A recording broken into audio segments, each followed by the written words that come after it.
So this is the first time we're having a fireside with three speakers who are managing the fireside on their own.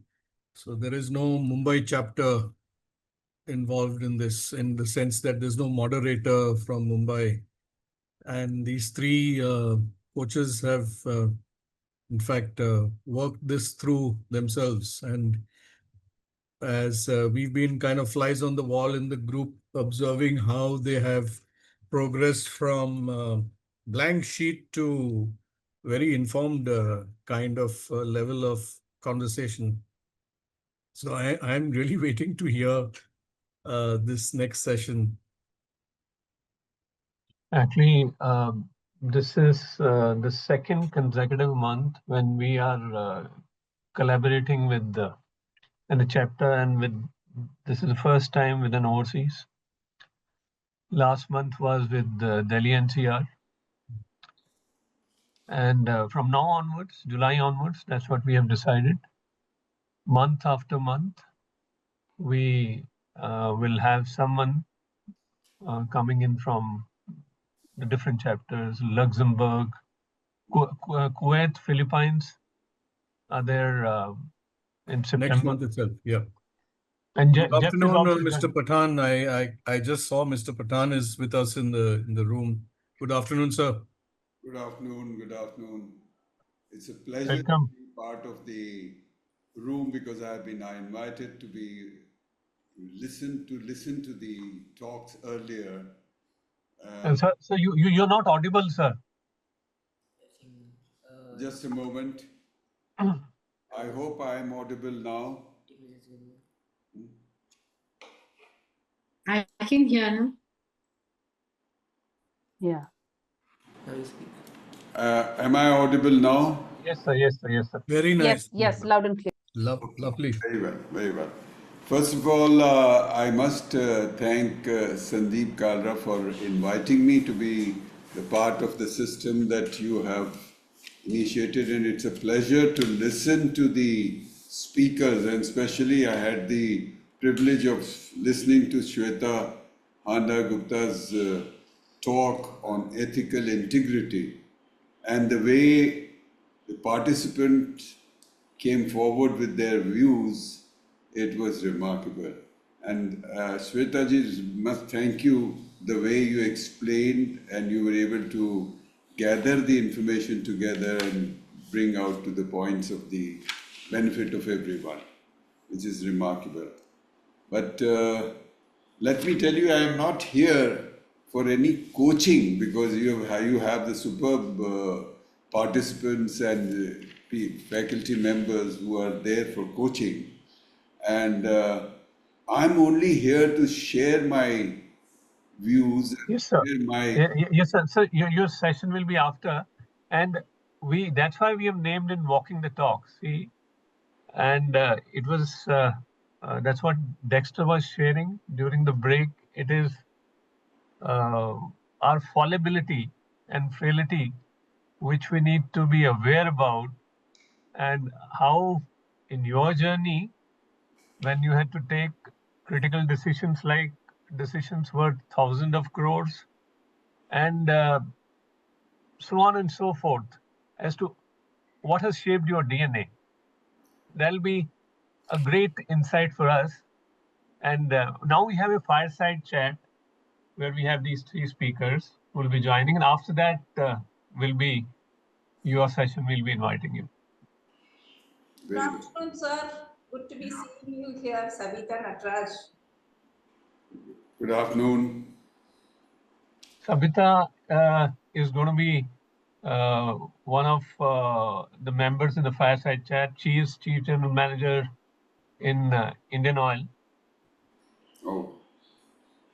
And good to hear another colleague of IndianOil being a part of the system.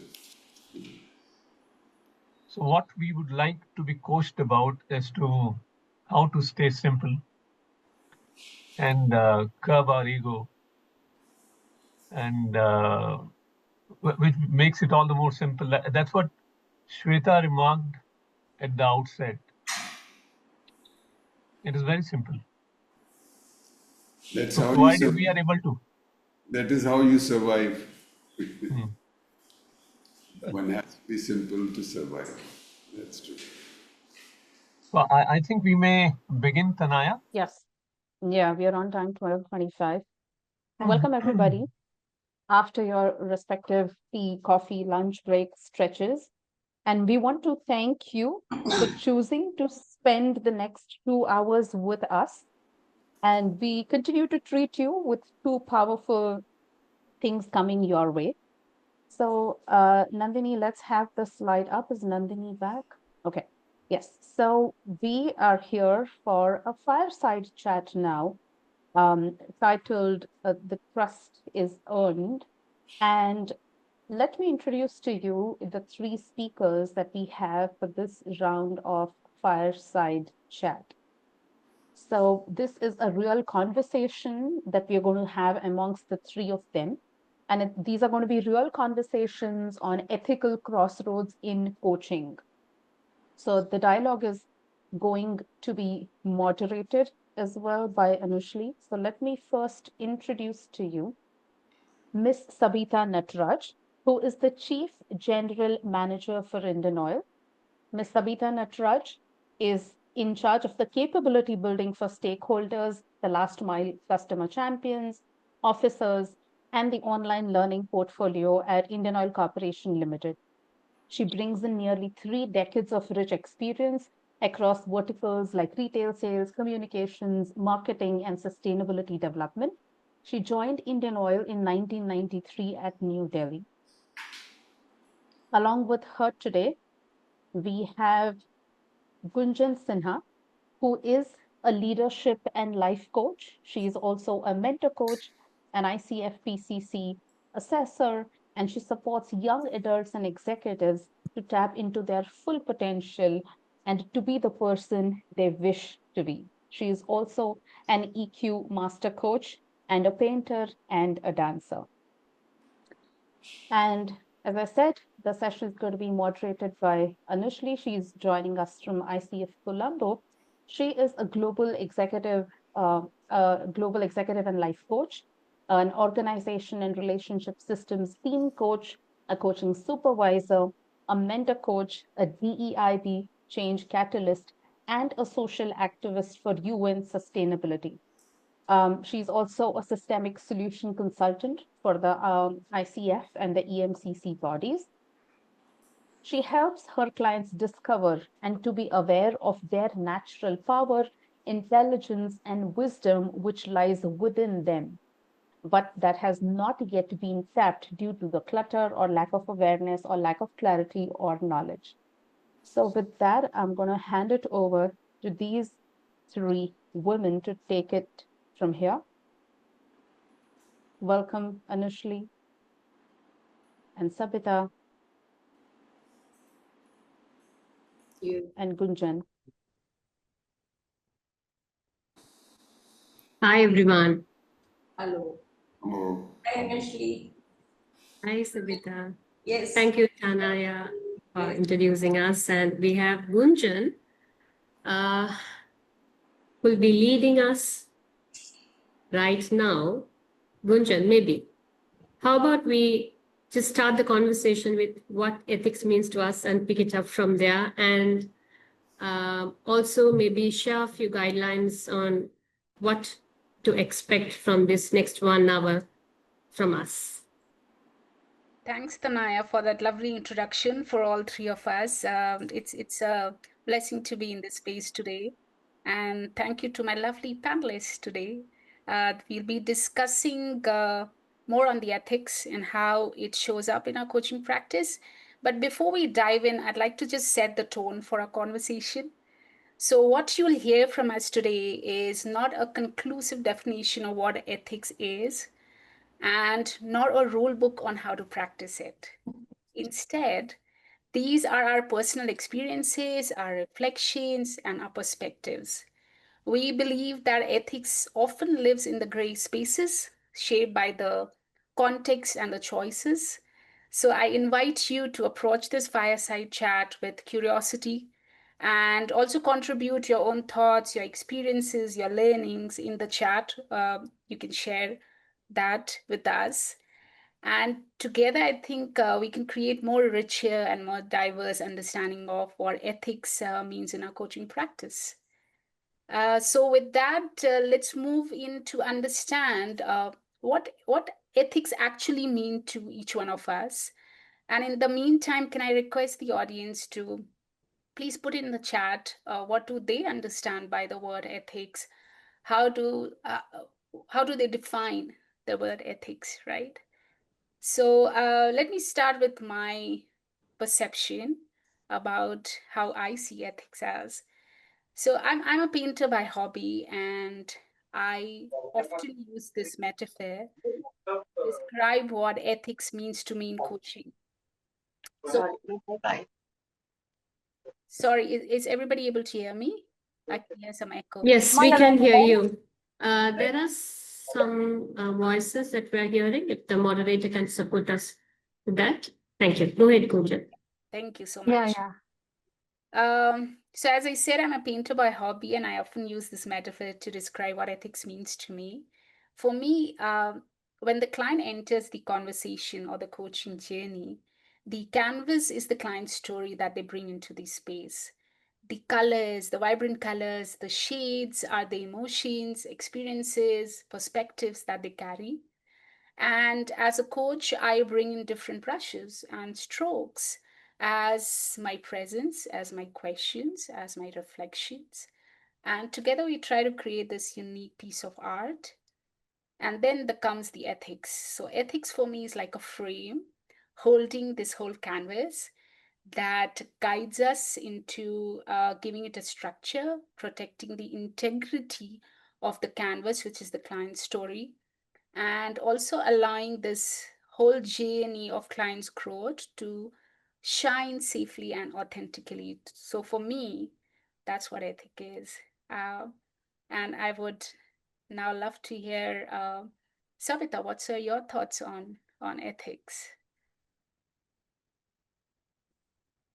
Mute. Sabitha, Sabitha. can you hear us? You're on mute. Yeah, you're able to hear me now? Yes, so yes, much. thank Thanks you. so much, ANUSHLY, and thanks so much, Gunjan. Yes, good afternoon, everyone. It's wonderful opportunity to be connected with each of you, and I'm privileged to be sharing space with my former chairman, Mr. PATHAN here. Kudos to the organizers, first of all, for actually getting onto this fireside chat and bringing in 3 professionals, 2 coaches and 1 from the corporate. They have real fortitudinal strength and the guts to be putting the 3 of us together.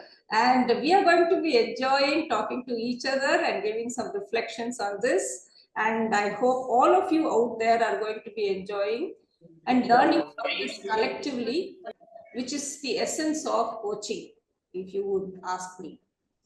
Ethics in coaching is deeply relevant, not just for the coaching profession, but for organizations where leadership decisions impact thousands of employees and millions of customers.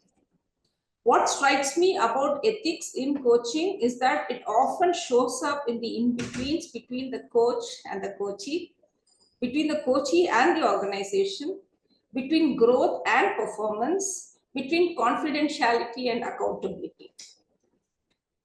In corporates, let me tell you, coaching is never in isolation. It operates in a triangle of trust, the coach, the coachee, and the sponsoring organization. Maintaining ethical clarity within the triangle perhaps is what sustains coaching as a developmental space and not just as a performance surveillance tool. If you allow me, referring to Bhagavad Gita, the portrayal of Krishna's role embodies all the essential aspects of a supreme coach. In the Bhagavad Gita, Krishna does not fight Arjuna's battle. He simply holds the space, asks the right questions, and helps Arjuna seize his own truth. That is exactly what coaching is all about, guiding with presence and detachment without stepping into the client's choices or the organization's accountability needs. If I were to highlight an important part of why ethics takes center stage in coaching with reference to large organizations, the point is all about scale. Large public sector organizations, mine included, are highly process driven with systemic performance evaluations, and a strong need for having firm leadership bench strength.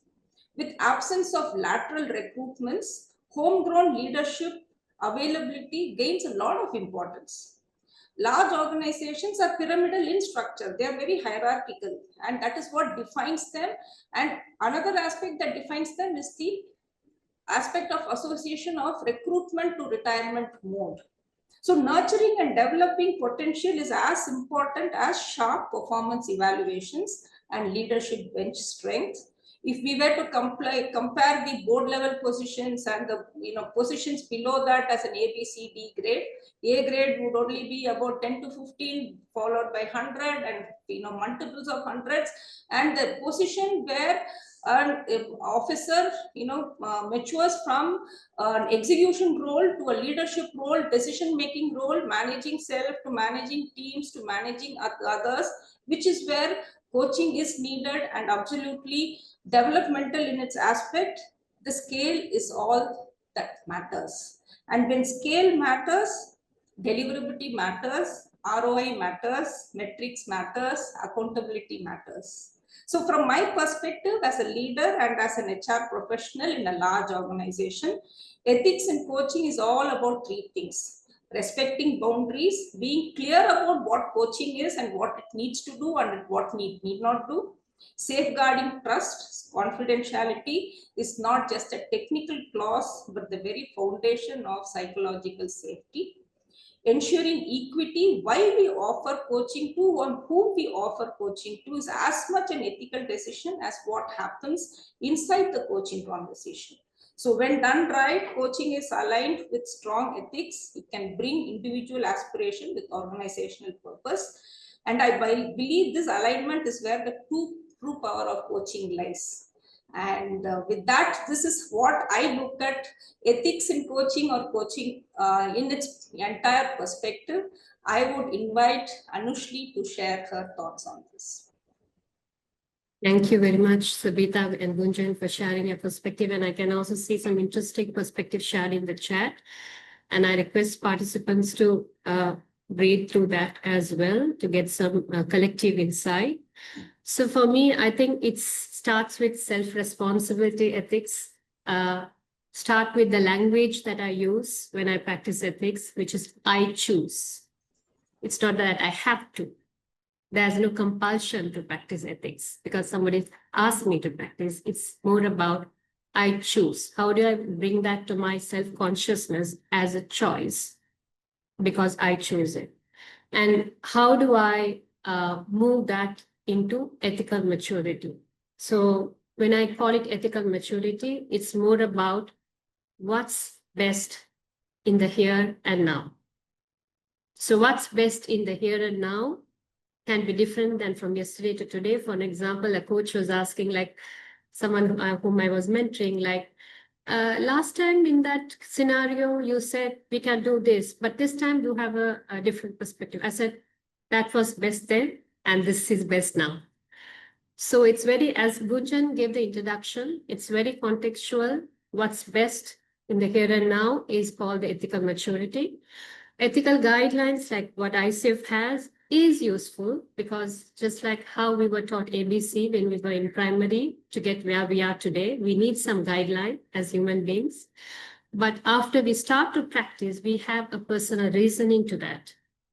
And it's more about recontracting on our personal reasoning.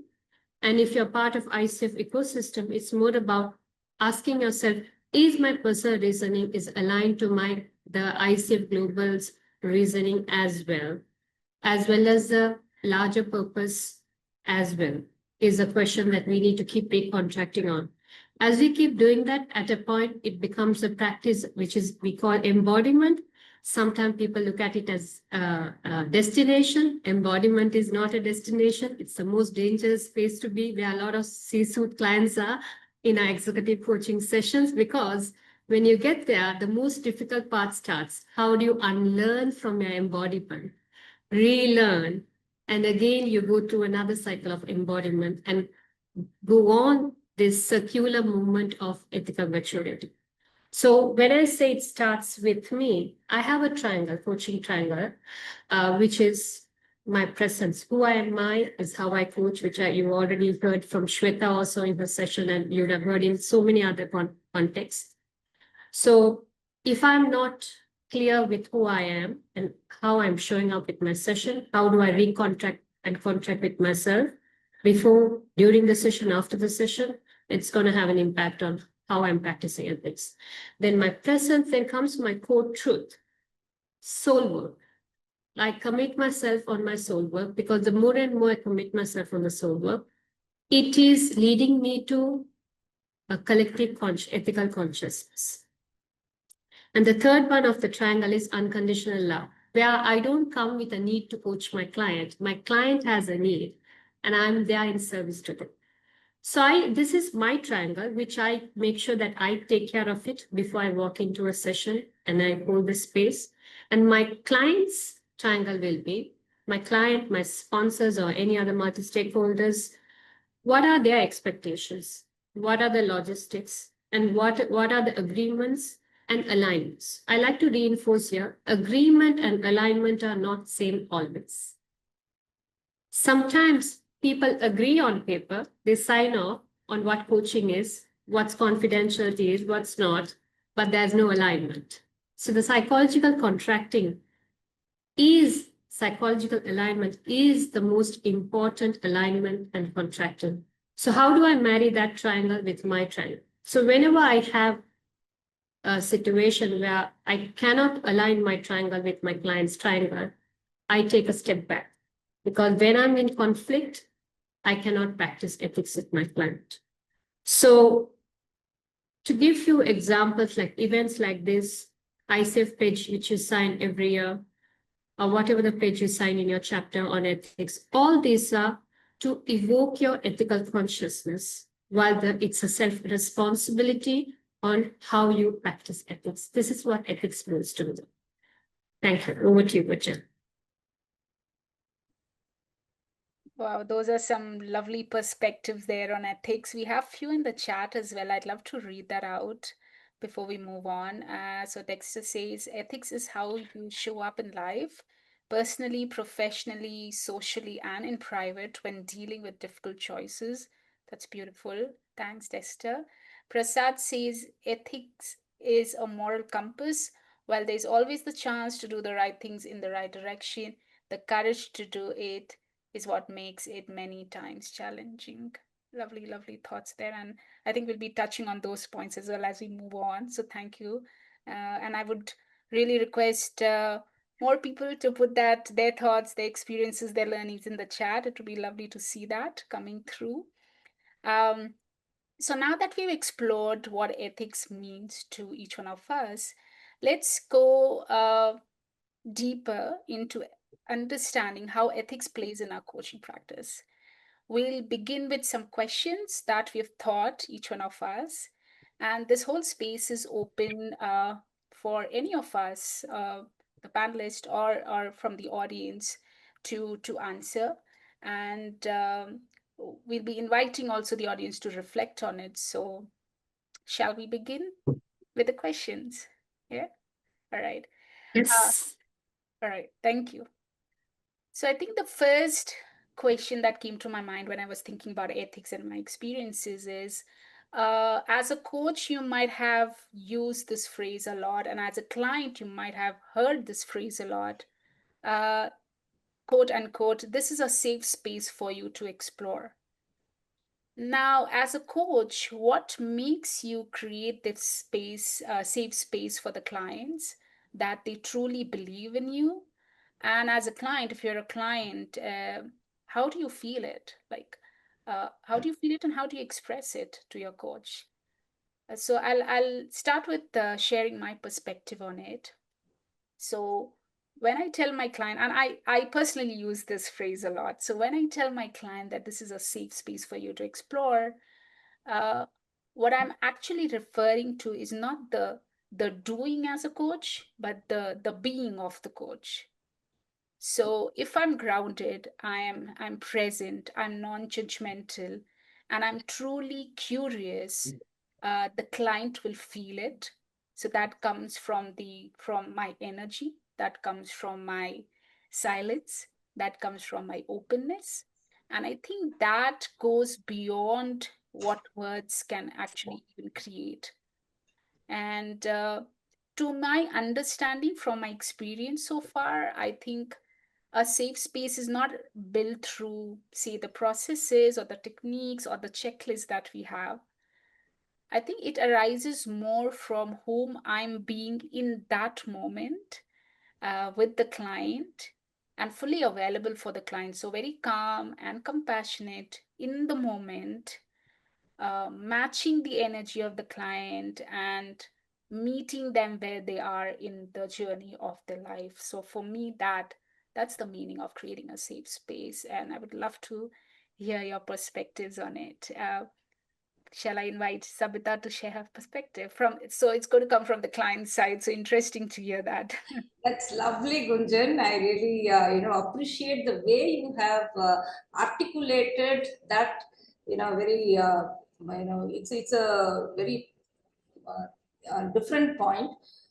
But from my point of view, from a client's point of view, I would state that being authentic in the purpose, being authentic in the process, and being authentic and in respecting the coach and the coachee.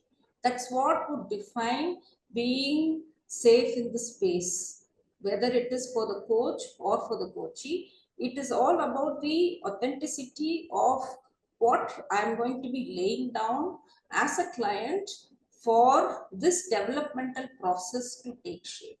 That is where I would come out from, and this is how I would define the team to take it forward to. And I believe this is how the organization in its larger aspects has taken it forward also. So as I already said in our conversations earlier, it's a very process driven approach that we adopt, and this is a developmental tool for both for the individual and for the organization to benefit from. So being authentic in the purpose, the process, and respect for the individuals who are undergoing it is what would define this nuanced way of handling this entire exercise. So can I invite Anushli to give her points on this? Anushli is keenly watching. Yes. Yes, thank you. Thank you. So as I shared earlier, the language is very important sometimes, but when it comes to feelings and emotions like this, it's feeling safe is a feeling, right? So this is something beyond the words and the contract, written contract or agreed contract. It's a psychological and energetic contract, I would call it, right?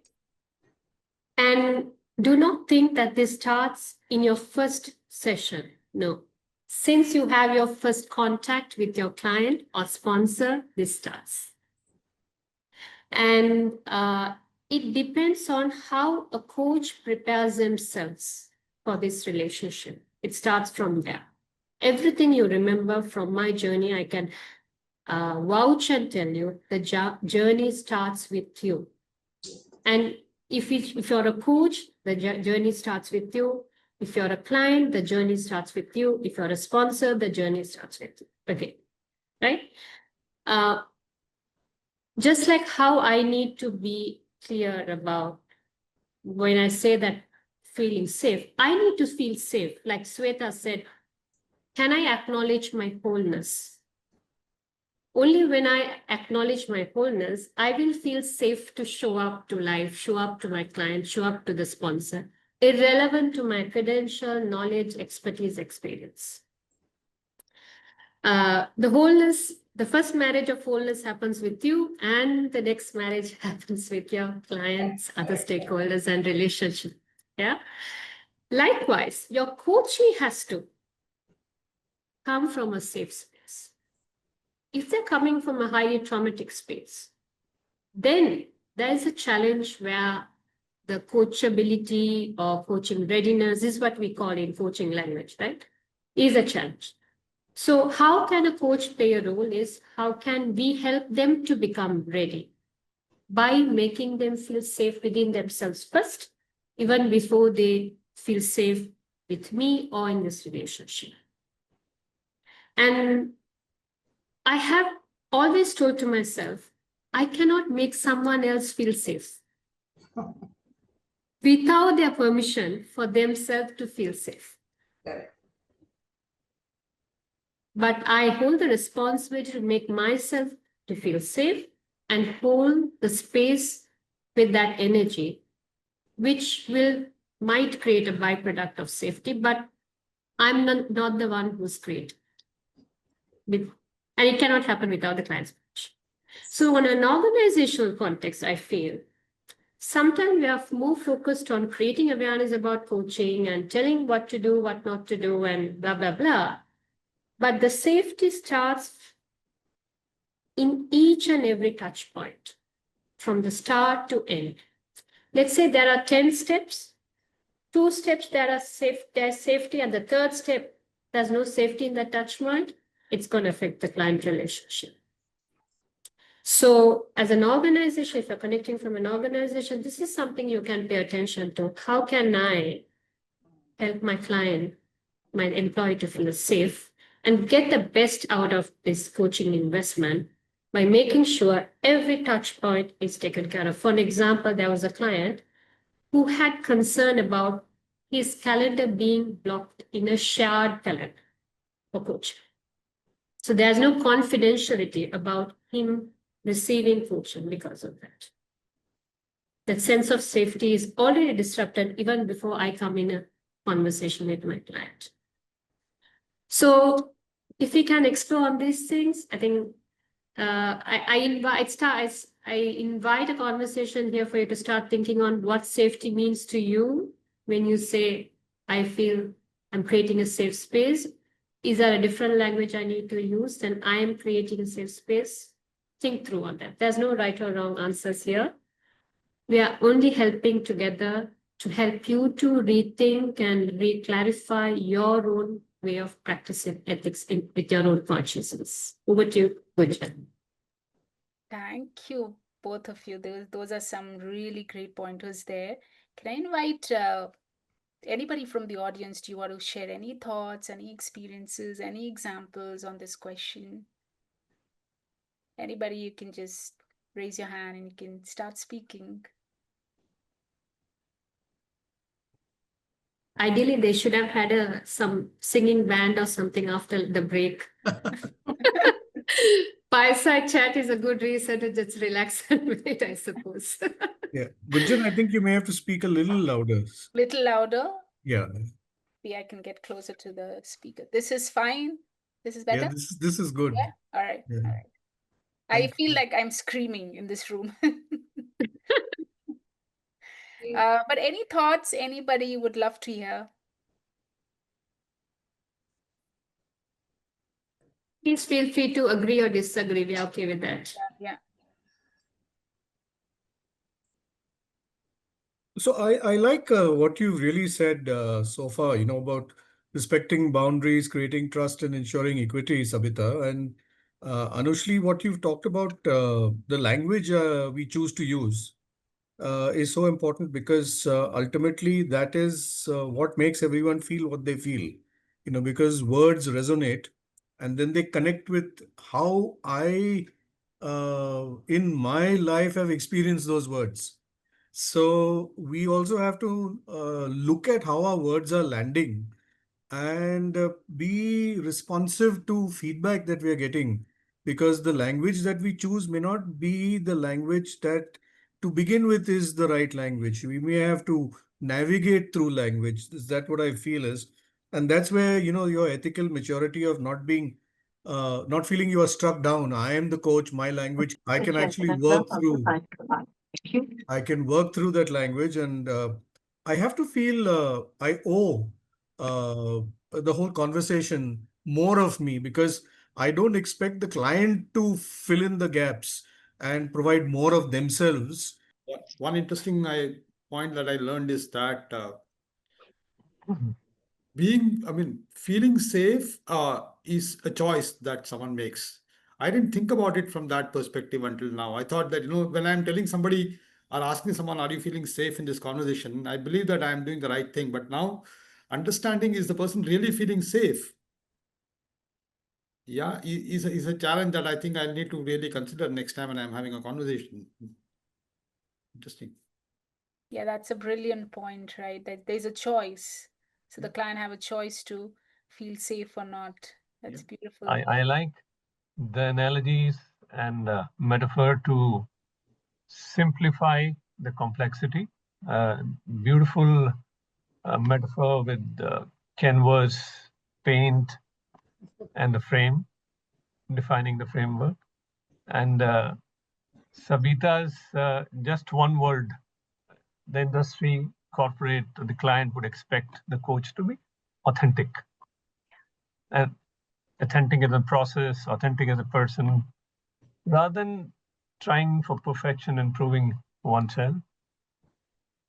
And yeah, very profound, Anushli, when we're talking about it is contextual, and that's where the ethical maturity comes. And when I'm in conflict, I can't be ethical, which is very important for us to be grounded, center yourself, be authentic. Beautiful. Thank you, Dexter. Thank you, Prasad. Thank you, Sandeep. Shall we move on to our next question?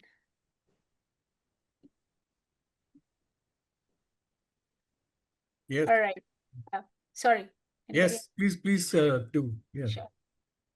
So next one is really something that I've been facing a lot, and I wanted to bring that up into the space. So I'm coaching people from almost 47 countries now. And I think, what I've come across is what might be ethical in one culture might feel like a violation in another. That's really interesting how that shows up. So how do coaches navigate this? And from a client's perspective, what feels respectful to you and what might feel uncomfortable or almost like a boundary is being crossed? So I'll share a couple of years before I had this experience. I was coaching a Swedish client, and in Sweden, the culture of feedback is often very direct and very honest and unfiltered, because that is seen as respectful and transparent. So the Swedish client was expecting me as a coach to be very straightforward. And at the same time, I had this client from London, so from UK, whom I was coaching. And in UK, feedback tends to be more polished, more softened, and indirect, almost like I can see what we have in India here. So saying something too bluntly could be seen as being rude, being unethical in terms of professional conduct as well. So as a coach, because I was coaching them, like at the same time, I had to be very mindful which culture I'm getting into and respecting that space for the client. So cultural humility is what I call is, for before every engagement, assuming and coming with that mindset for a coach that I don't know anything or everything about this culture. So I need to be more vocal in asking the client and staying curious, asking things like, okay, what feels respectful for you in this space, right?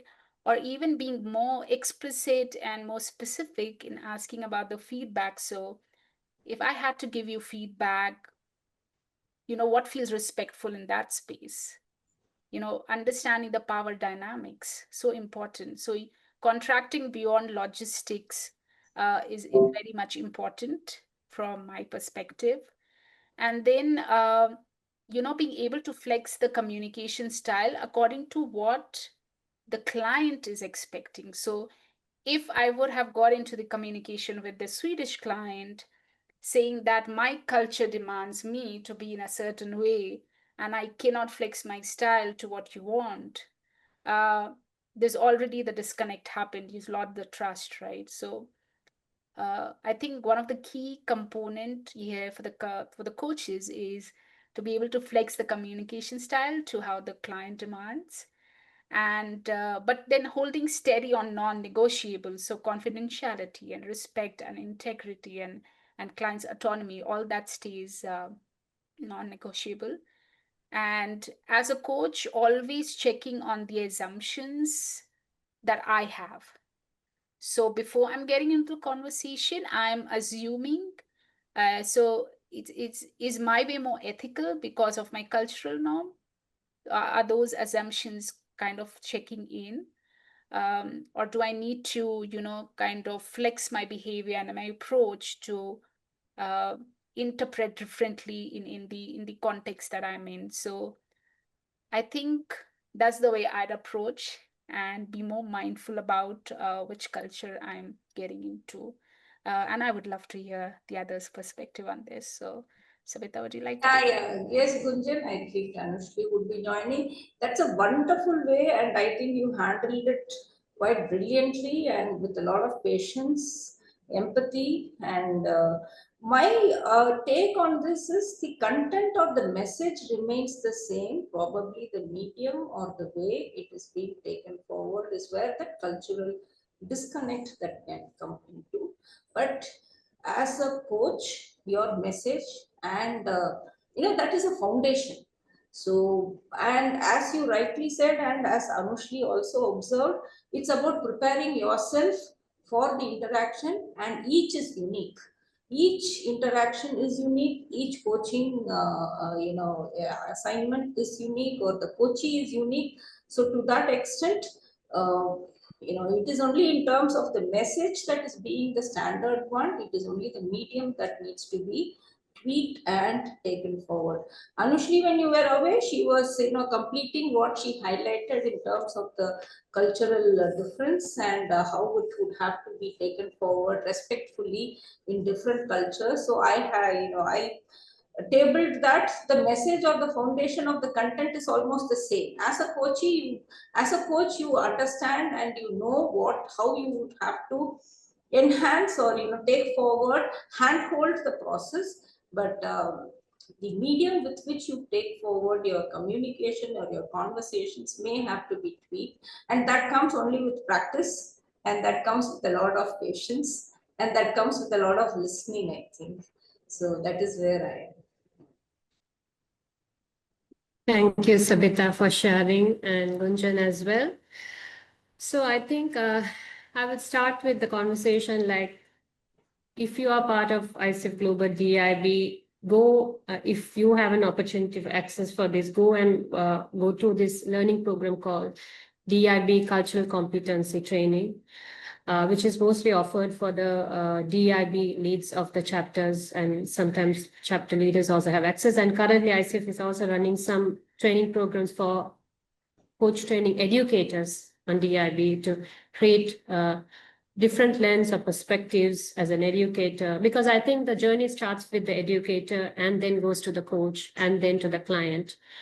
So in that way, I'm quite grateful to ICF being that support system. But what's our responsibility is, because it speaks about a lot of biases that we bring when it comes to these cultural differences, because of the attachment we have with our own values, with our own cultures, with our own belief systems. This is the reason that as coaches, we should keep on re-evaluating, maybe by sitting with a coach supervisor or mentor, depending on what's the need you have. Mostly if it's something to do with your B, you're going to sit with your coach supervisor. Challenging your own beliefs. Have it as a daily practice if possible as a coach. And again, going back to organizations, keep challenging your own beliefs on your culture. Because, for an example, I had a client who came up with this concern of, hey, I hired this guy, but he's not in alignment with my team. Other guys are self-initiative. He doesn't do this, and I'm having a great challenge. I'm open to support him. Can you coach him? So he invited him also to coach. We did all those things. But the essence of it was, there was a clear culture mismatch on recruitment. So the mistake which was made there had an impact on the performance. So this guy is very clear about how he works. This is what, like, he was like very close to his core truth, right? But the organization, like, hey, just escape from your truth and align to what organization means. This is our culture, which is a fast-moving, rapid culture kind of a thing. So we have different kind of industry, different kind of organization which operates with different cultures. So as organization, keep recontracting on the culture, your recruitment process and performance evaluation process, and how you inculcate coaching to that is quite important. And same time as coaches, we work on ourselves. And when it comes to client, I think helping them to rethink or question their own values and belief systems through coaching sessions helps them to understand that what is the culture that they are aligning to. Sometimes they might come from, let's say, Indian culture. They have moved to a European country. By 10 years down the line, now they don't belong to 100% Indian culture. There's a transition happening in their identity. Have they recontracted themselves on that, on how they show up to life and how they show up to work? It has an interconnected impact on when they bring to these coaching sessions. So as a coach, I'm very open and vulnerable. When I say, let's say I'm going into a coaching session, and first I see whether I can learn the culture a bit, whatever I could, I learn and I step in, and I will be very open to say, hey, this is my culture. This is what I know about your culture. By any chance, if you feel like I'm dishonoring or disrespecting your culture, feel free to let me know. There's nothing personal. It's just that I'm learning on the go. So there are times my clients have educated me about their culture. Hey, ANUSHLY, so there's something like this, and that's why I said this. I said, oh, wow, curious. I'm very curious. I'm not getting offended about that. Okay. So going with that open mind curiosity to learn about your client's culture while detaching yourself from your own culture. That doesn't mean that you are saying no to your culture.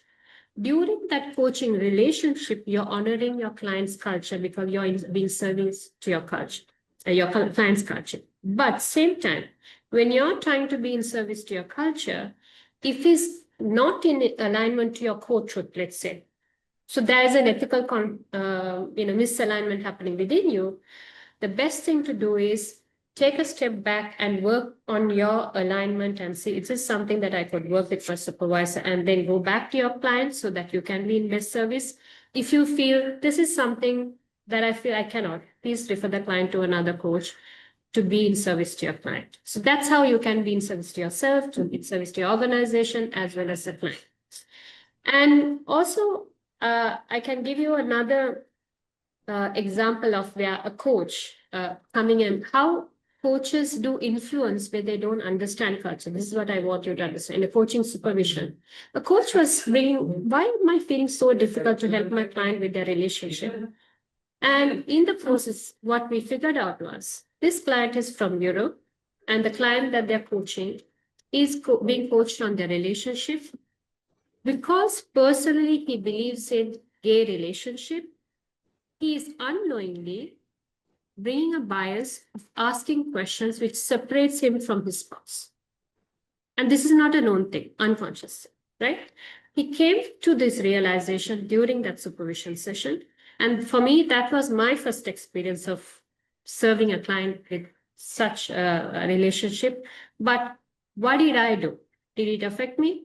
If it's affecting me, what do I need to do? I need to step up, take a step back, take a breather, align myself, and then bring an unbiased, detached self. Even though I agree, disagree, I practice, I don't, it doesn't matter, right? That's about practicing yin and yang, honoring the coexistence of everyone, good and evil, in the society and ecosystem. And who defines what is good and evil? Based on what standards are we defining? This is something I always keep challenging myself. Who put that standards? Based on what? Yeah. So how about there's no good and bad, but there's always gray, and we keep, swimming in this gray. The shades only differs in this gray. That's kind of a journey is what I see when it comes to this cultural thing. And I keep evolving as an identity. My clients also keep evolving. The organization that we work with also keep evolving. So recontracting is the most important thing.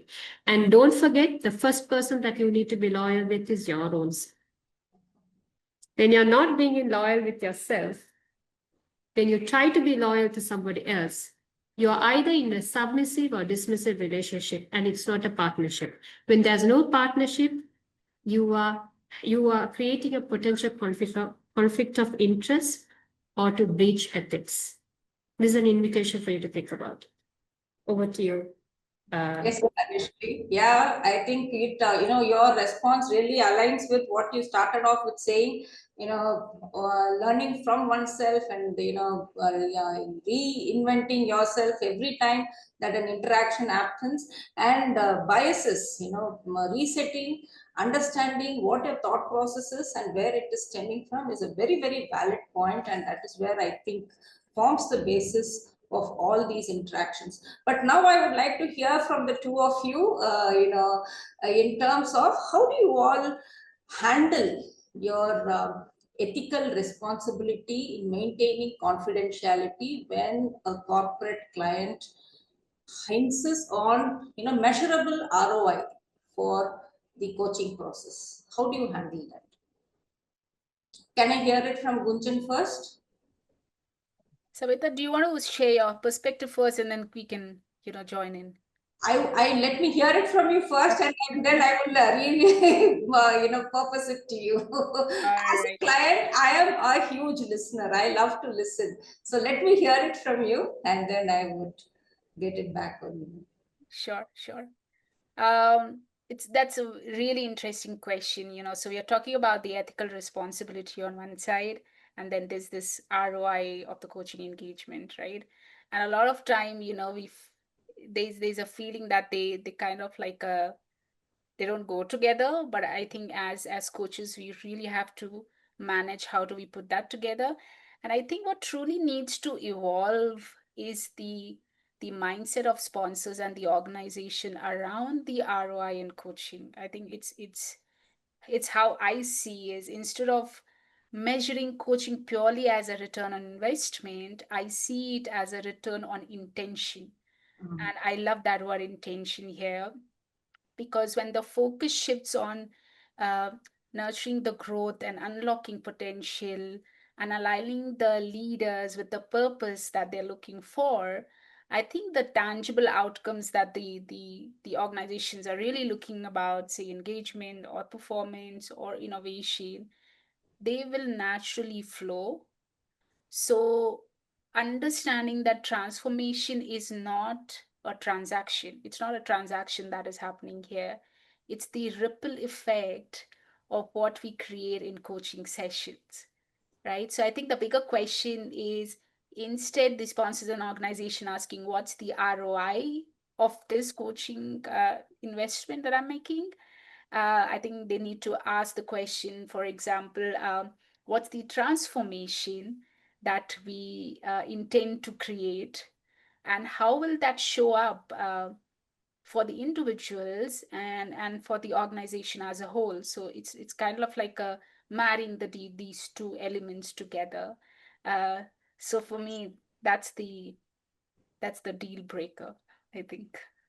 Thank you so much. I knew you would, put it down very, lucidly, and it's a transformation process. It's not an ROI process. Let me also highlight to you in terms of my perspective, the reason I asked you that, or both of you, that particular question is, as I already mentioned, it's about scale. In large organization, you have very process-driven framework for evaluations, and building leadership strength is one of the main objectives of getting together any kind of a developmental exercise. And coaching is definitely a developmental exercise, both for the individual and the organization. So if we have to build up on scale, we have to answer certain queries in terms of what has it resulted into.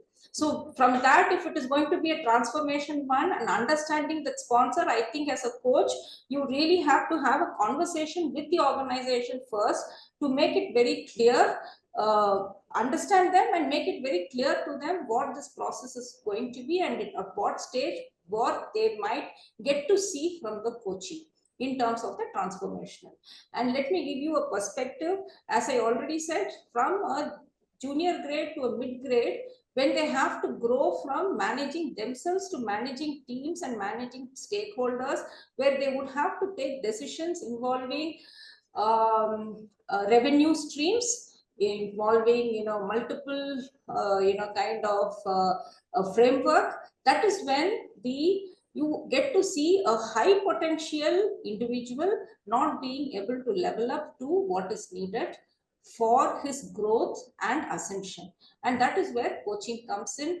And when coaching comes in, yes, we would have to look at it as a transformation process, but it's a long-term effort. And yes, it does work out. And as an organization also, we get to learn and grow from our own selves and our own understanding in terms of how coaching should take shape amongst us. Yes, Anushli, can I get to hear from you, please? Of course, of course. I think the most important struggle that as organization as well as coaches face when we are trying to coach our clients is accountability and ownership. So I would say, how about starting the journey with what is the relationship the client has with ownership and accountability? What are the biases? What are the beliefs? What are the values that's coming on the way? And how are they defining accountability and ownership and strengthen their relationship with ownership and accountability, and then clarify on the values and culture of the organization to align them to that, right? And always, I think it's important to contract and recontract the difference between transformational coaching and transactional coaching. I still feel, so let's be honest, right, guys? We are talking about transformational coaching, but when it comes to business, they're talking about transactional coaching. Right? Let's be honest, right? So how do we manage this situation? Is we need to understand, we want to be in service to our client, but we can't be, like I said, the yin and yang, we can't be in denial of what the corporate is asking from us. So how do we ethical? How about having, like, when we have coaching and mentoring, we have different hats that we wear, we recontract and say, hey, this session we can do coaching, or next session we can do mentoring. We do the recontracting based on the client's need. That's only after, like Shweta said in her previous session, when a client is coming for mentoring, it's also a bias, a safety net that they're carrying with. If after we have challenged them and we know for sure now what they need is mentoring, right? Likewise, can we identify the transactional coaching part and the transformational coaching part? And out of this process, contracting, how about allowing the client to take ownership on sharing the journey with the organization while keeping the coach in the loop, rather than coach taking the ownership of that? So we don't have this confusion of what I need to share and what I don't need to share. Am I breaching my ethics here or not? It's what the client feels that they want to share in service to the organization, in alignment to the organization as per the contract they're going to share. So there can be situations where the client says, I don't want to share this, but my organization is asking for this. This is the place that you can facilitate a conversation to muscle up their courage through a coaching conversation, to help them to have that difficult conversation, or you having that difficult conversation through recontracting with the tri-party conversation. So we have to be a value addition while believing, like Shweta said in her session, that client knows everything, they know what to do and how to do. How can I be that value addition through my coaching process?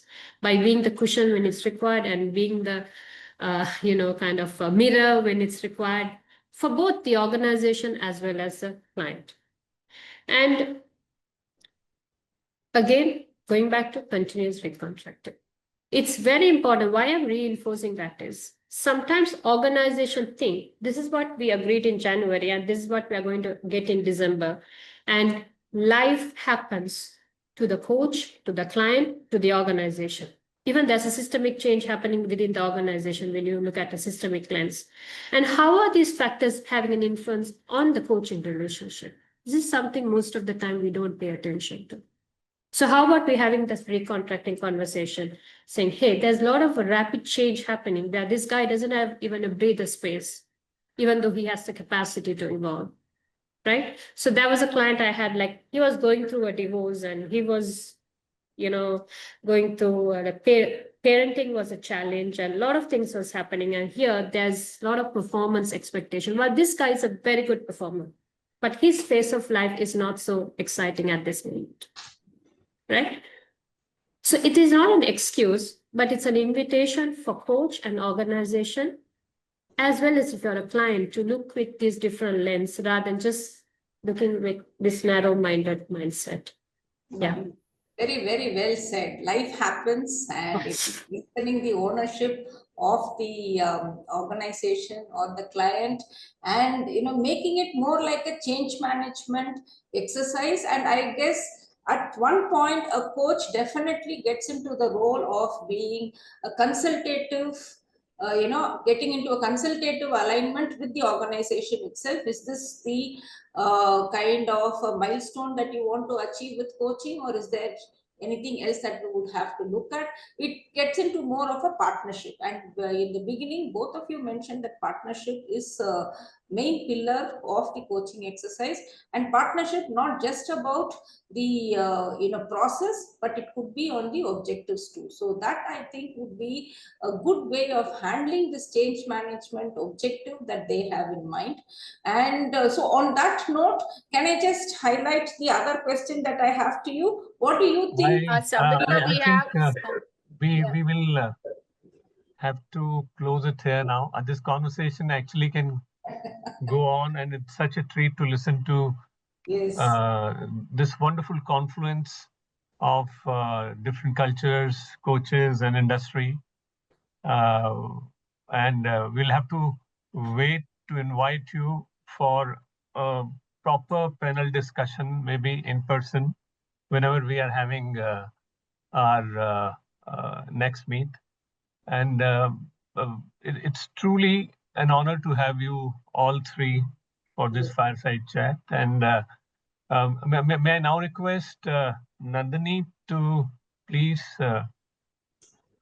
acknowledge the presence of all the fireside chat panelists. And meanwhile, in case if there are any questions, if we have, we can take it up. Sandeep, SABITHA NATRAJ. Yeah, I just want to give voice to something that has probably not been noticed in the chat. It's from Shweta.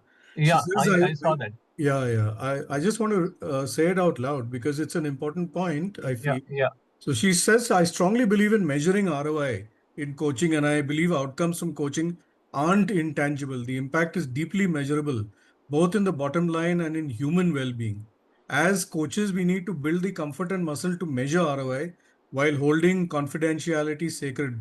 At its heart, it's about co-defining what success looks like and measuring it. And I think this is something that can stir another whole session. But I thought it's a wonderful way to kind of end all the thoughts that we have and start a new chain of thoughts. Thank you. Yeah, you're right. Actually, in case we look at right from the morning, we every session has left us with a lot of hunger. And by this time, we feel almost famished, and we need to invite you all over again. Thanks, Sabitha, for your presence. I know you had to pull yourself out of a conference you're attending, and you almost connected in your flight for your conversation with the other members. Thank you so much. Thank you so much. Thanks a lot. It was lovely participating, and it was great. And next certificate, if Gunjan, it's been such a treat, and your love for the metaphors have, we have fallen in love with your expressions. Thank you so much for taking out time and connecting with us.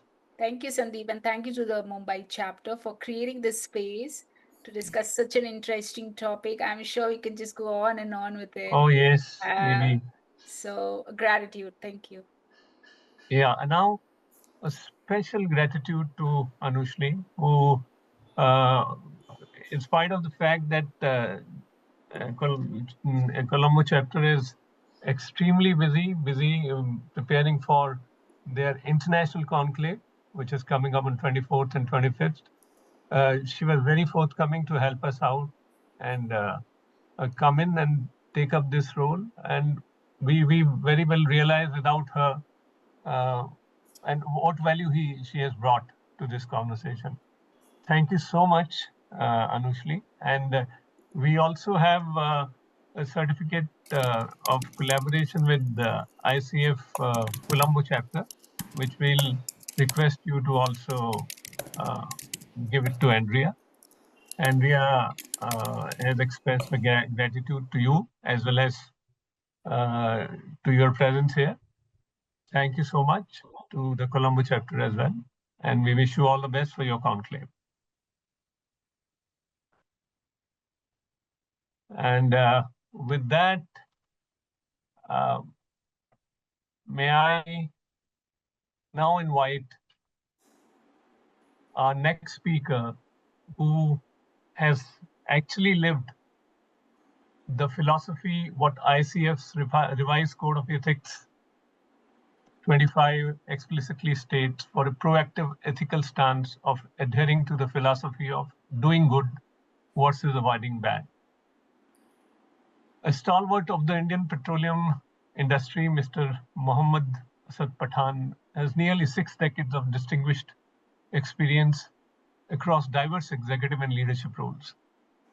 As a former chairman and CEO of IndianOil Corporation, India's largest public oil company and a Fortune 500 giant, Mr. Pathan steered the organization to newer heights. His reputation for building trust through transparency, integrity, and authenticity, while embodying humility and simplicity, has been the hallmark of his ethical leadership.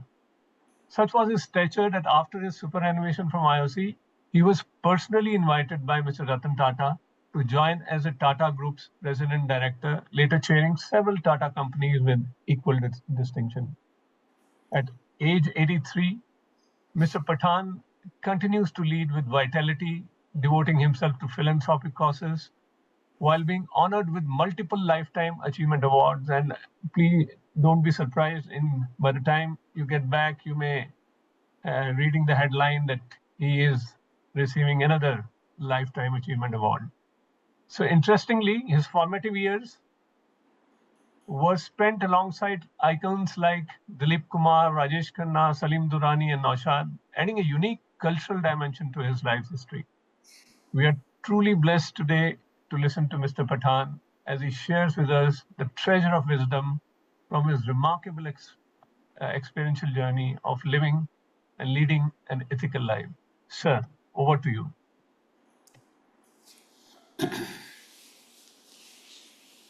Good afternoon, ladies and gentlemen. It's a pleasure to be associated with a unique opportunity of being together on so many issues. I joined the group here about at 11:30 and had the pleasure of listening to all of you, and also the conversation which went through from various subjects from time to time that I have been able to further learn from all of you rather than I'll be able to. I'm not a coach.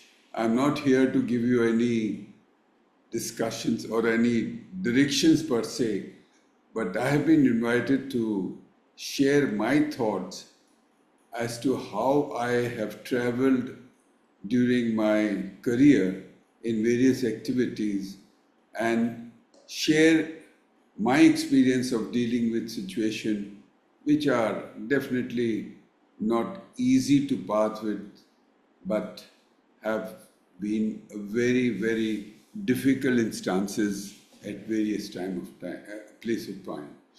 Now, thank you, Sandeep, for giving a little background about me. Let me tell you, as far as my childhood is concerned, which he has mentioned I would like to just touch upon that. I was very keen on playing cricket, and that's why I joined Anjuman Islam, which was the leading school during the time in 50s when I joined the school. I was born in 1942, and then I insisted that I join Anjuman Islam. And Fortunately, Mr. Salim Durrani was the captain of the team, and I had a pleasure of playing with him, along with him, and facing the people like Dr. Sardesai, Buddhi Kundaram, and others who were from the other schools. We were staying at, my father was at that time posted, who retired as Commissioner of Police Mumbai in the year 1961. We were staying at Bandra, and right on the seashore, and this is just house next to Rajesh Khanna's house. And at that time, it was only one bungalow of the commissioner's place, whereas now it is converted into multiple activities. You have the office, you have residences and all put together. And I used to play cricket there in the evening. One day, I had a visitor by name, whom you will call Dilip Kumar, walking into my place where I was playing cricket. And he's the one who was staying just 3 buildings away from my house on a first floor. He said, "Can I join you and play cricket with you, because I'm very keen cricketer." That came as a surprise, because to have a celebrity asking to be the part of the system, I really welcomed it, and that is how I came to know him right from 50s onwards. Then my father was posted from there to the city, and we had a common building, place, where there were 2 buildings were there, 2 houses. One, we were staying for about over 10 years. And in the other building, or another premise, Mr. Sami, who was also the deputy commissioner at that time, his daughter, Usha Uttap, she literally played the entire career of her initial stages with us, and she still continues to call herself as my younger sister whenever we come across. Then I was in the college, and I was very keen on dramatics, and I had a friend of mine who used to visit me from KC College by name Jitin Khanna. So when I joined Indian Oil, he said I would like to try my career in the films.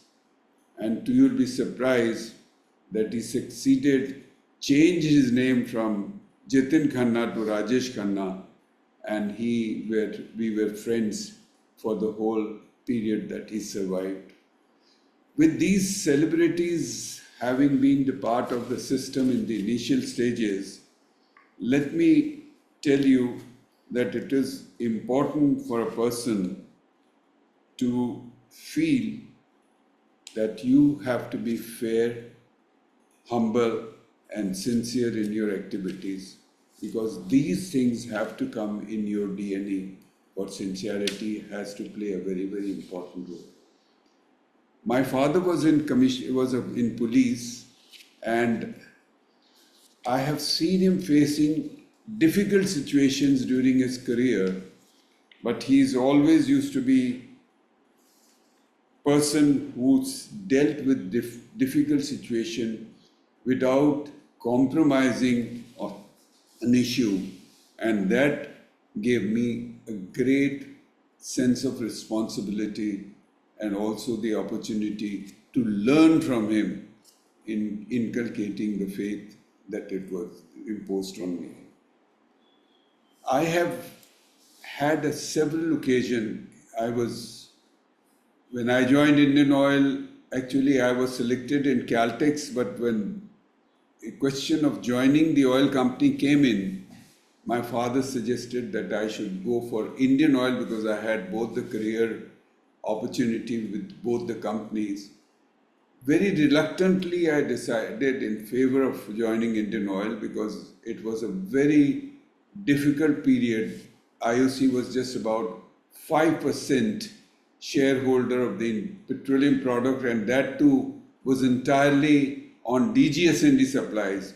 We didn't have a single petrol pump in Mumbai, and that faith and confidence gave me the opportunity to create the first petrol pump at SV Road, diagonally opposite to Nanavati Hospital at Villeparle, and that was the first pump which Indian Oil created in Mumbai, where several outlets were under construction.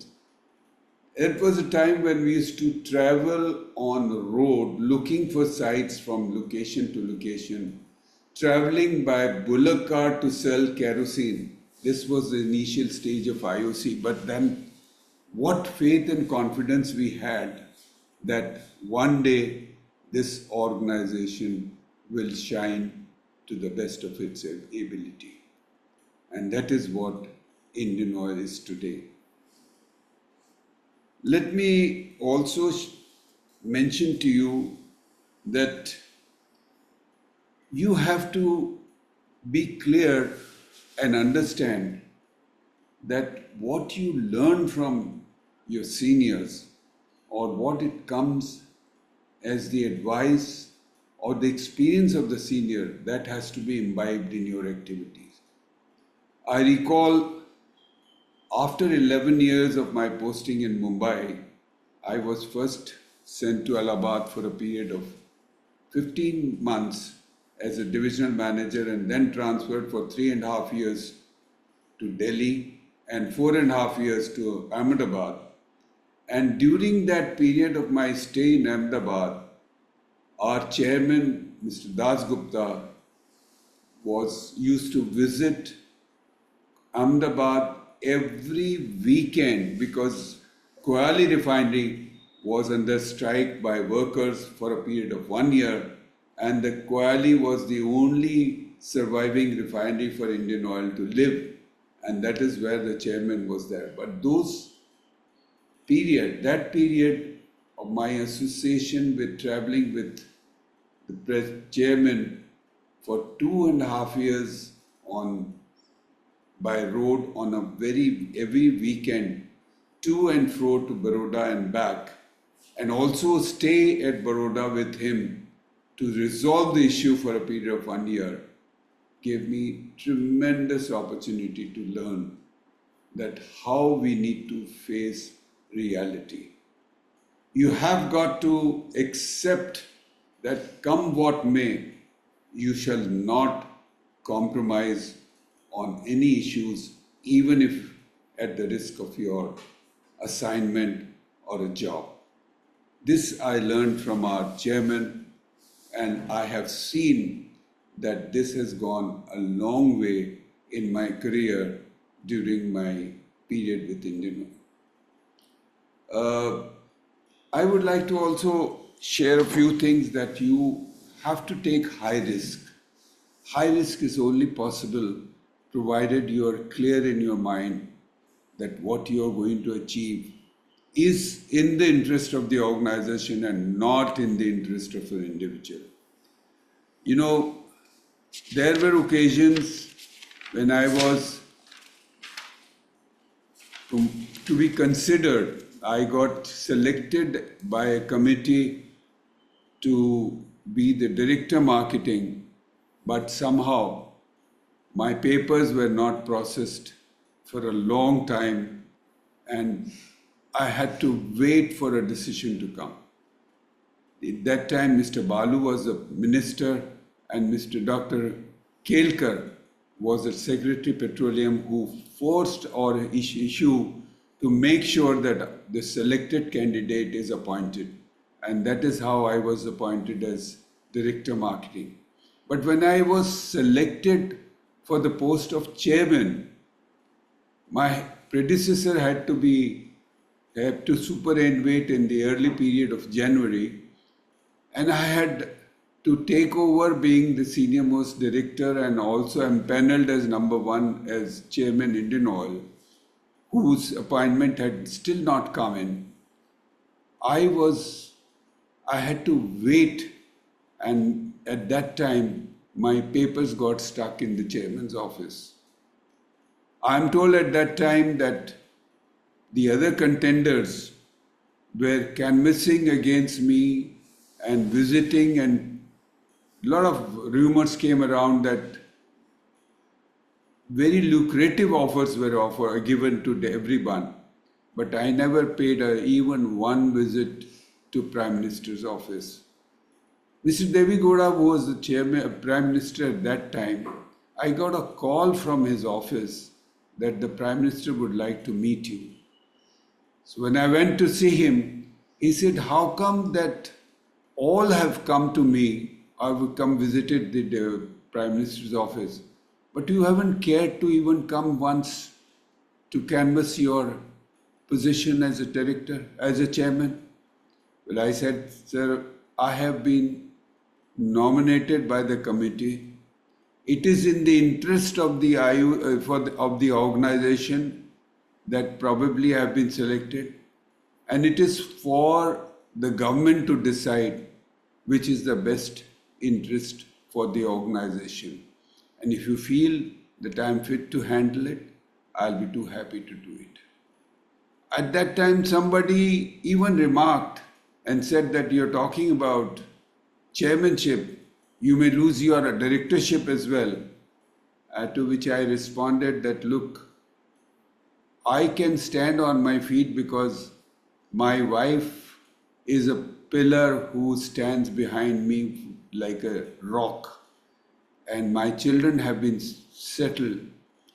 I can stand on my feet and earn to the extent of what I am making in Indian Oil to live happily.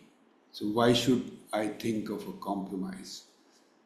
I recall that when this happened, I mentioned when our children got married, it is my wife who gave her jewelry and whatever little savings that we had, we looked after it.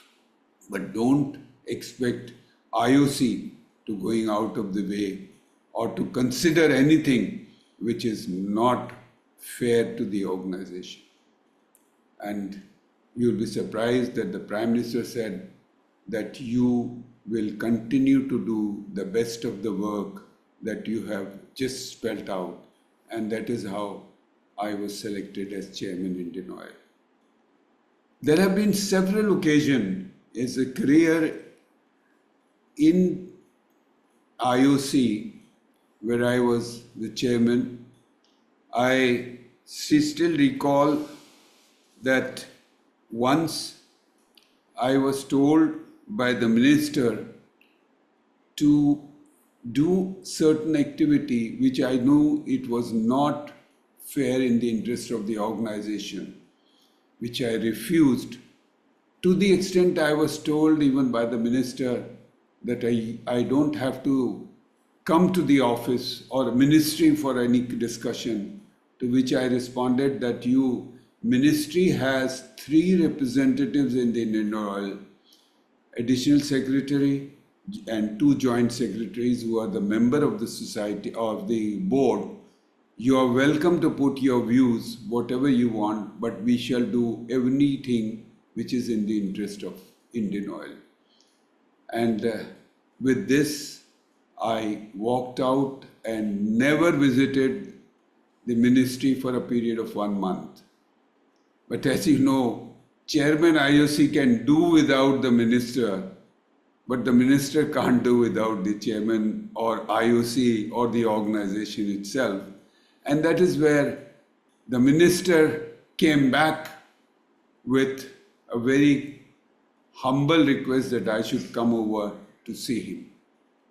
But you will be surprised that during that period, after doing that, a move was made with the Prime Minister, and there was a change of Prime Minister, and Mr. Vajpayee ji took over as the Prime Minister thereafter, that the Chairman IOC does not listen to the government and he should be shifted.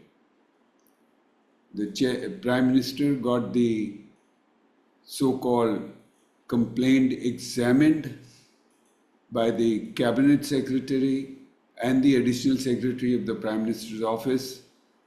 And what I have been told, that after listening to or hearing all that, the Prime Minister called the Minister and said that while we have received your request, we cannot change the chairman. Yes, but if you are uncomfortable, we can consider another assignment for you. This was the decision of the Prime Minister at that point in time. So it is only the fairness that goes a long way, which helps you, and the faith and confidence that you may have. Because I remember my father used to say that come what may, you stick to the fair decision, be fair in your judgment, and you will not be let down by the Almighty. This is how we were able to experience and see that we are able to take care of it. But I remember there is another thing when IOC went for when the IBP was being made public for people to quote. All were very keen to pick up IBP at a very, very reasonable cost. I got 16 sensitivity analysis undertaken for the takeover of IBP and decided to back the highest price so that IOC under no circumstances loses IBP's acquisition. While we won the acquisition, but the proposal was kept in abeyance because it was felt that IOC has gone out of the way to quote a price which should be shelved. I remember having appeared to the cabinet. There was a cabinet committee meeting where everyone was trying to oppose the decision of IOC. And when I presented my views to the Honorable Prime Minister, Mr. Bajpayee ji, you would be surprised to know, and I must say I was backed by Mr. Ram Nayak, the only minister who was a petroleum minister also. Mr. Prime Minister's version was that the proposal for acquisition of IBP by IOC stands approved. So this is how the confidence that I had to the best of my ability, what I felt is in the interest, we performed and we did it. I would also like to touch upon my association with Tatas, because this is one thing which one must realize. I and Mr. Ratan Tata were the members of the Confederation of Indian Industry, and we used to meet often during the meeting of our CII, and it so happened that we developed liking for each other as a member, and we used to share many things together in the interest of the organization and of the country itself. But when I superannuated, there were tremendous, very lucrative offers which were made to me even by Reliance, SR and the Middle East countries, but I decided that I shall not take up any assignment where I have to work against the interests of Indian Oil and come in conflict with IOC. And therefore, Federation of Indian Petroleum Industry, which is the FIPI, I was asked to create that, which I very happily agreed. And you'll be surprised that after my superannuation of 3 months, within 3 months, in fact, 2 days later, I was to fly out to US to meet my children. I got a call from Mr. Ratan Tata, who said that he would like me to join Tata Group as a group resident director. At that time, the proposal had to be approved by the government of India. So I said, I'm leaving day after 2 days. He said, I'm leaving tomorrow morning. I'm going to London. But you will have my letter or my offer with you to be referred to government for approval. And mind you, the next morning, the general manager of Indian Hotels at Delhi was there at my doorstep with Mr. Tata's letter and said that you have to process this for the interest of the organization. And when I came back, I got the approval from the government of India, and that is how I joined the Tata Group. And just as we superannuate at the age of 60, in Tata Group, the superannuation of the executives is at the age of 65 and non-executive is at the age of 70. So I remained the group resident director of Tata's for a period of 5 years from 2002 to 2007. And thereafter, Mr. Tata requested that I should continue to be non-executive directors, a chairman for Tata Petrodyne, Tata McGraw-Hill, and other industries as the part of the system, which I very happily and willingly accepted. It was such a pleasure that Mr. Tata used to visit Delhi, and we used to go together for discussions. I would pick him up from the airport, and from the airport to the point of discussion, we would converse, take our view, and attend the conference. And we succeeded practically in every conference that we have without compromising in any of the issues which may go against the Tata Group. That is how the people were, and that is where he continued to be in touch with me till his last breath in his body. In the sense, we were very close. It is very unfortunate that we have lost a great individual. Not only Mr. Tata has been a great person for the group, but a great industrialist for the country who has shown the way of how to proceed in this. So I think what lies is that you are in a position to lead the life. You have to be simple, egoless, and respectful to everyone that you come in contact, so that people should remember you forever. We have to be consistent to all, and we cannot afford to deviate from the principles laid down in the interest of one and all. And we must be the firm believers of spirituality and simplicity, which will help us to stay fair to all and will be helpful to everyone with consistency. So I thought these are the few experiences which I have gone through. Well, I can go on and narrate number of experiences, but the time is the constraint.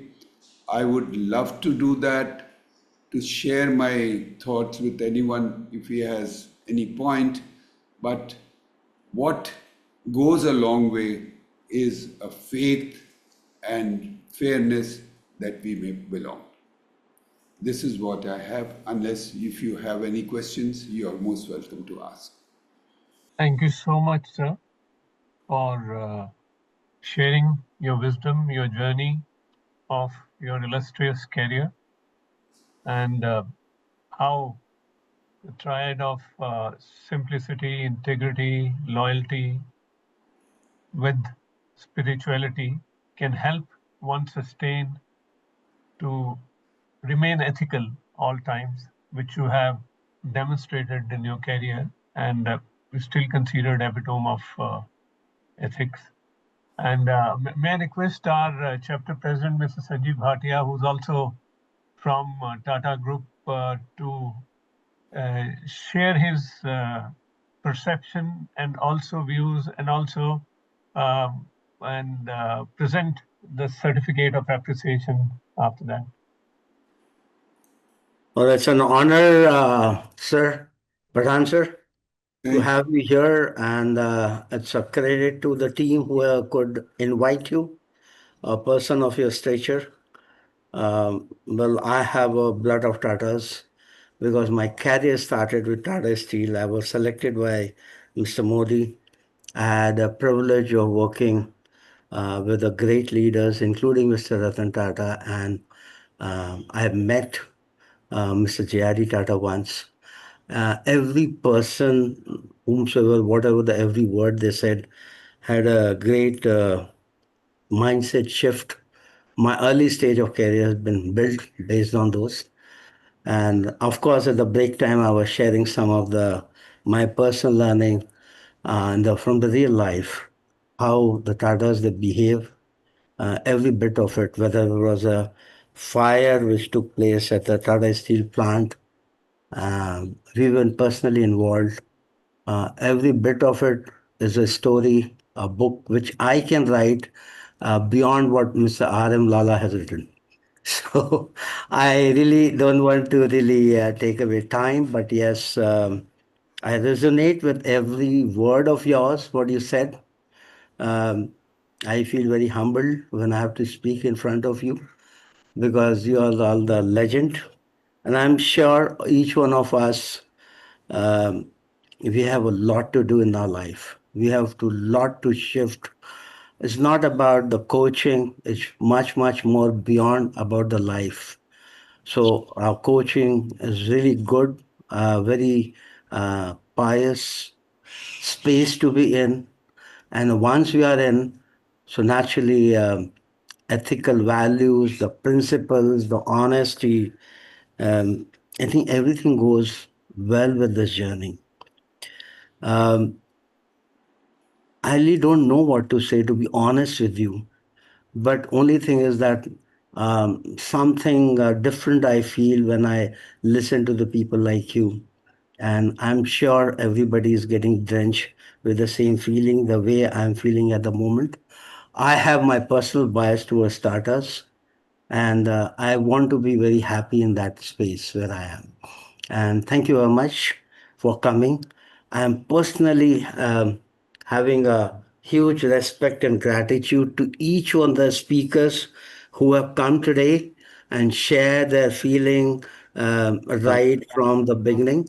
And yes, I'm sorry, I need to give a certificate. Believe me, it's a reverse way. I mean, it's always an honor to get the certificates from the people like you.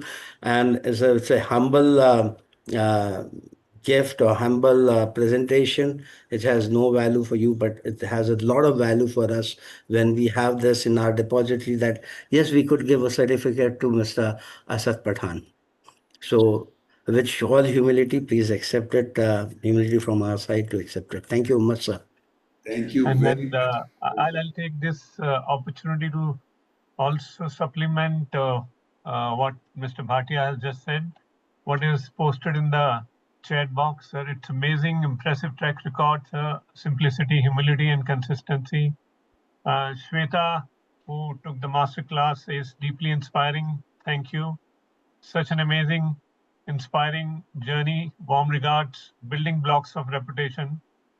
And thank you very much for sharing your depth of wisdom and being, and so on and so forth. It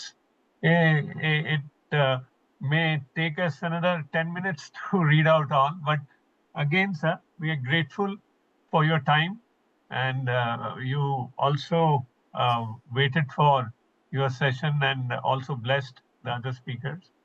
We are so grateful. I just Shweta wanted to say something. After that, I have one quick comment after Shweta. Yeah, Shweta.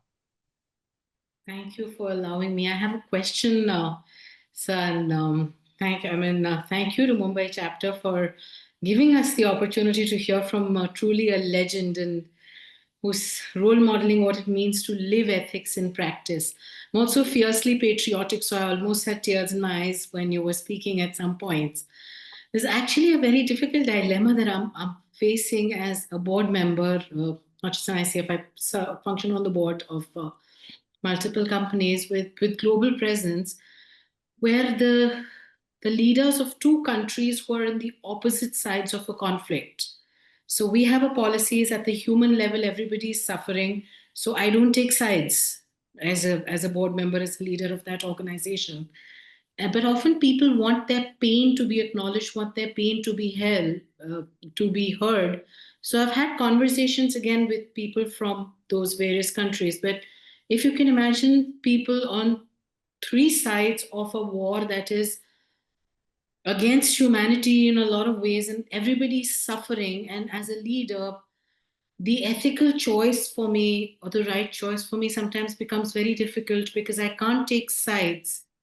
And yes, yet I have to acknowledge the pain and the trauma of all the sides without, seeming like I am justifying any action. So do you have any tips for me on how I could show up as honest and ethical in that scenario? Let me deal with it in a different manner, if you don't mind. I graduated with economics as my major, and you must have heard of another very, very important player in the petroleum industry in the world, Mr. Abdullah Juma. He was the chairman of Aramco for a period of 14 or 15 years. I and Mr. Abdullah Juma graduated as the history. He did history with MA, and I graduated with, as far as the economics as my major, and that both of us non-technical people. But mind you, the learning is important. You have got to learn, understand, and give opportunity for people to communicate to you and which you to absorb. See, you cannot afford to be an individual with the knowledge of functioning all the industries together. But you will be surprised that with all these chairmen's meeting in the world that we all attended, it is Mr. Juma and myself, we are only the individual representing Indian Oil and Aramco as a person who used to visit there, whereas all the multinationals, the chairman and the presidents were assisted by a variety of other executives who were sitting behind them, where the chairman will turn around for a decision, and they were the one who give you the decision, and then that was been communicated. What we decided that the only way for us is to understand a problem and to the best of your ability, keep the interest of the organization in mind in giving judgment. And that is where we always imbibe that in our decision making. Today also, Mr. Abdullah Juma, unfortunately, he's not been keeping too well. He still continues to remain in touch with me. We have been, and he had with Saudi Aramco, he is one of the most respected person. If anybody is aware of the Saudi Aramco country, but that is how we felt that you can take, if your intentions are clear, whatever be the difficult situation, you can never go wrong. Only thing is you may learn to go back to understand and then come back. But if your intent is meant to improve, it cannot go wrong. It will always be right position. And don't be dependent. Listen to your people, listen to the colleagues, but the judgment has to be yours, because you are the one who have to take a decision, and the decision has to be in the interest of the organization. I think once you do that, that will show the way forward. Thank you. Thank you. It's very wise. Not worry about what the silence communicates, as long as it's in the interest of the organization. Thank you. Absolutely. I will just chip in with my one or 2 cents. So I think this conversation was not just about walking the talk. It was about living the talk, Mr. Pathan.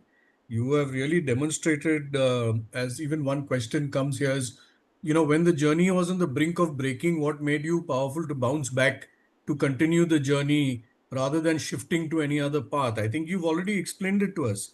Is in this answer which you've just given, Shweta, I think you've answered that question as well. And I'd just like to say that the code you live by, which has come at the screen of your profile slide, which is the code you live by, is ethics is not what you say, it is what you do when it costs you the most. Exactly. I think that is so profound, Mr. Pathan. You've left us with your legacy for us to be able to engage with it. It is an opportunity we would have never had. And I would deeply like to grateful. share one more thing which I missed out. I thought I'll mention to you. Okay, please. When I got the join Indian Oil in, but in 1962, in December 62, immediately after that, when it was there, and we got married in 67. In 68, my son was to be born, but somehow the question of I was required to be available in Baroda for an important issue, and I had no option but to leave my wife in the hospital in the hands of the doctor and go away to Baroda in the interest of the organization. My daughter, her engagement was fixed, and I'm talking, this was in the year 1996 and so when she was getting married, and it was to be held. I had to fly out to Paradeep for a very important issue, Haldia, for an important issue where the whole thing was undergoing a tremendous possibility of breaking off. I had to leave that and be absent for my daughter's engagement in the interest of the organization. And it is I would say, the family members who were very positive, and I would say they were responsible to cheer me and push me to do something in the interest of our organization. So this is where you learn from your own people, they guide you, and that is how you perform. So this is something I thought I will share with you. And I must share with you that I connected with your daughter without your knowledge, just to get her perspective. And she had tears in her eyes narrating that incident. She said, perhaps the best father and the best friend she has in you. And so no one felt that. So it was the sincere love and affection, which everyone knew that you were doing it for a reason. And that's again, when we talk in terms of the contextual and the matured ethics, when we talk about, there's so much to learn every time. While we have spent a lot of time together, and I've had that privilege. But thanks a lot for this privilege to everyone. And we may stay connected with a lot of very senior coaches who may have some dilemmas, like Shweta just mentioned about it, and we may refer that to you. Most welcome. You're most welcome. I'll do to the best of my ability. Thank you I think so much, that last example shared was about the fact that ethics should not live alone. The fact that your family cheered you on, it means there was a whole culture of ethics supporting each other. Absolutely. And I think that should be the organization's aim also, to create an ethical culture so that in dilemmas, you can rely on others to help you through with that. Precisely. Thank you. And I think it's his charm and aura. We can continue, and we would not feel about the time, and we would not like to look at the clock. But Mr. Pathan also has to leave for a very important meeting. Thank you once again. And may I now invite Dexter for vote of thanks? And meanwhile, I'll request Nandini to, yeah, please. Thank you, Mr. Pradhan, once again. For all the present people from across the globe, it's a very humble request. There's some surveys going on. Pune chapter India has taken over this Batin, and they're leading it, and all the chapters, the 7 chapters, have joined this, joined the hands.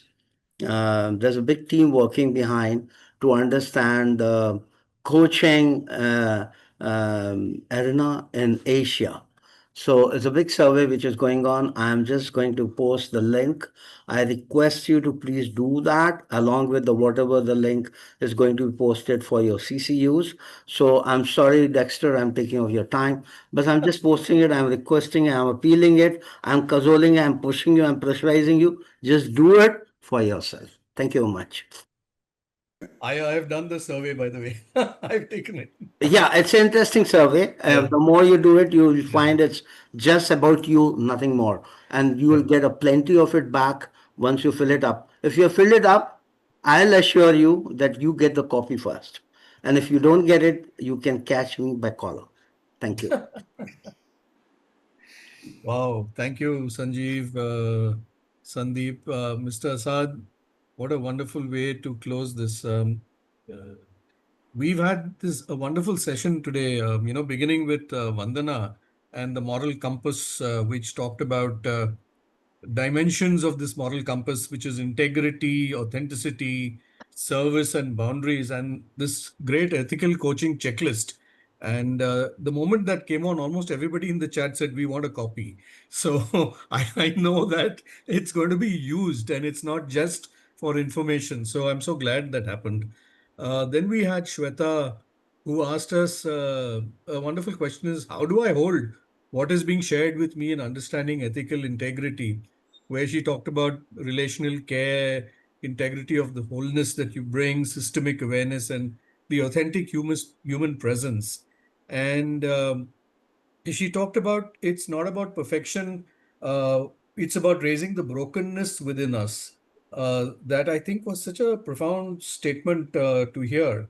And that we need to offer our clients this unconditional positive regard in all we do. And the fact is, when we are real, the client is also able to be real. And I think Mr. Pathan has underlined that in the way he has lived his life too. So the client is not a project, the client is a person. And Shweta talked to us about 5 invisible lines that we are likely to cross, which is about overcoaching, rapport becoming reasoning, emotional over-identification, where you want to have the savior complex, or just coaching to please the client or the sponsor, or finally misreading the system entirely. Then we had this lovely attune, formula given to us about alignment, tensions, transparency of power, unspoken dynamics, noticing the person, and embodiment.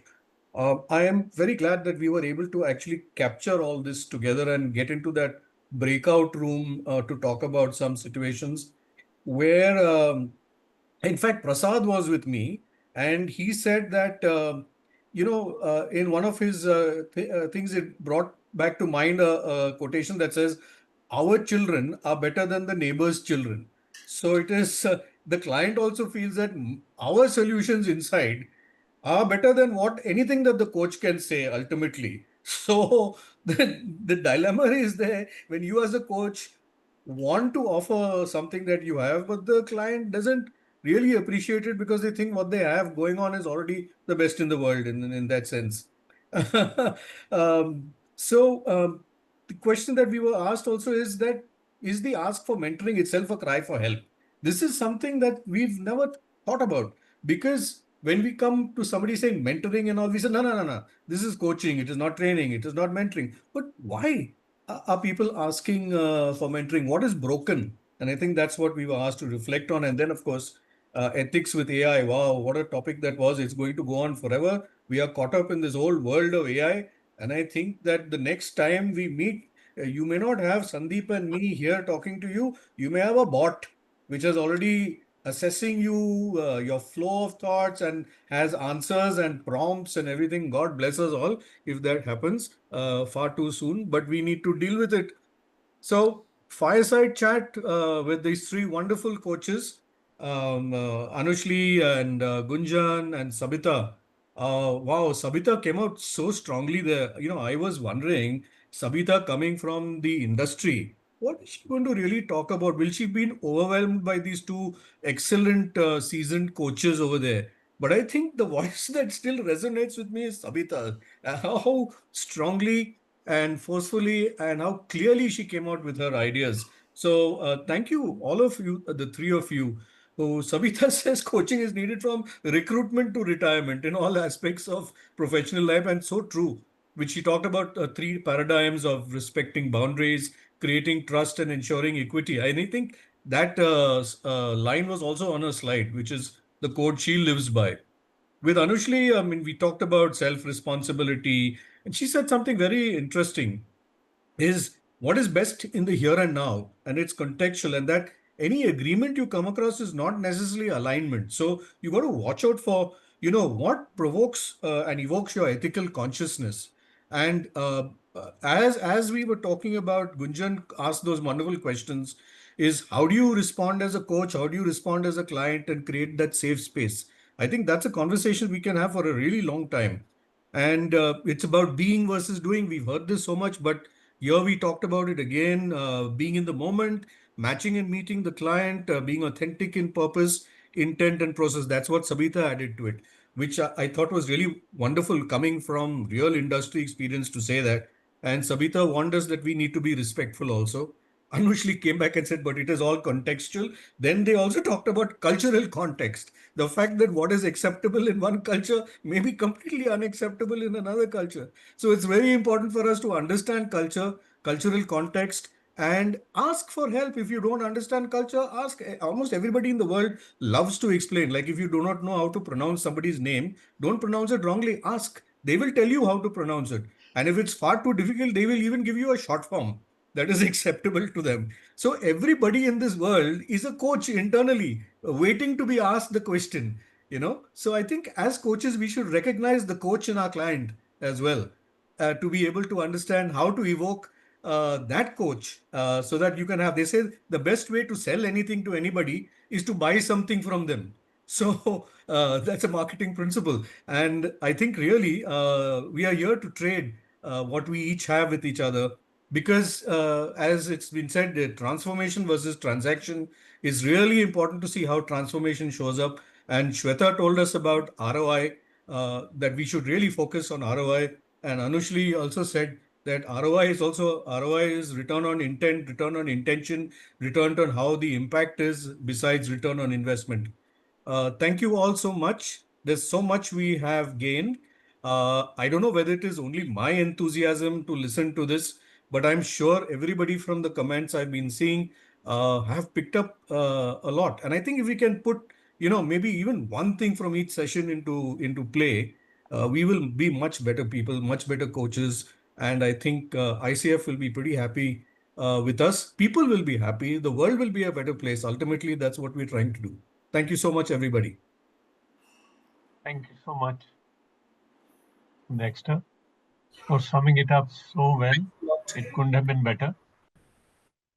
Curating all the learnings, putting them concisely in the best possible manner. And that's a tribute to each speaker also, that we have been sincere in listening to them. Thank you. Thank you. Thanks, everyone. Thank you, Sandeep. Thank you, everyone, for coming, and all the team members behind us who didn't come on the screen. But definitely thanks to everyone, each one of you. It means a lot to us. See you again in September. Yes. Thank you all. For another workshop like this. Thank you. Bye-bye. On the 13th of September. And thank you to the Mumbai chapter for creating this amazing learning experience in service of the coaching community. Thank you. Yes. We look forward to having you soon again. I look forward to being here.